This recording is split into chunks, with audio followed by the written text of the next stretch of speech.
Во медиумски мрак со закани, заплашување, насилство, денеска медиумските работници го одбележуваат Светскиот ден на слободата на медиумите. Според Репортери без граници, македонските медиуми се на 111-тото место, што е и доволен показател за слободата на медиумите во изминатите години. Само минатата година во земјава се регистрирани 40 напади и притисоци врз медиумските работници. Универзитетските професори забележуваат дека македонските медиуми мора да почнат со ослободување од стегите на политичките притисоци. Индексот на слободата на медиумите во последните 12 години, од 2004 до 2016 година, е паднат некаде за околу 4%. Македонија се вклопува во тој процент и има тенденции на опаѓање на индексот на слободата на медиуми.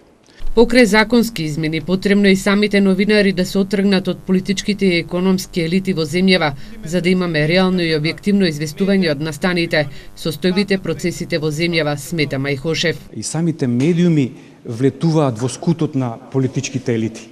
Од разни причини, вие тоа подобро го знаете од мене, меѓутоа постојат притисоци во редакцијата, надвор од редакцијата, цензура, автоцензура и сето тоа влијае врз слободата на медиумите во Република Македонија и во светот. Едните новинари од Штипскиот правен факултет денес учеа што значи слобода на медиумите и на говорот. Изготвија и 2 прилози за студентскиот активизам и за слободата на медиумите.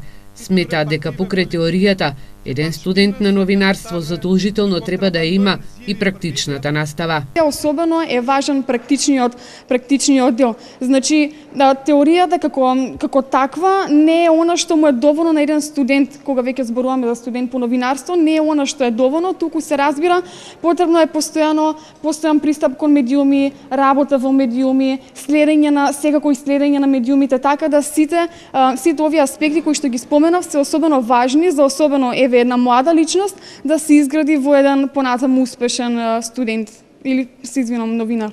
Студентите од 3-та година новинарство на Штипскиот правен факултет направија истражување за медиумите, а се анкетирани 1003 испитаници. Од интернетот највеќе веруваат и она што е најзначајно како резултат од истражувањето е дека во Република Македонија недостасува на емисии од едукативен карактер.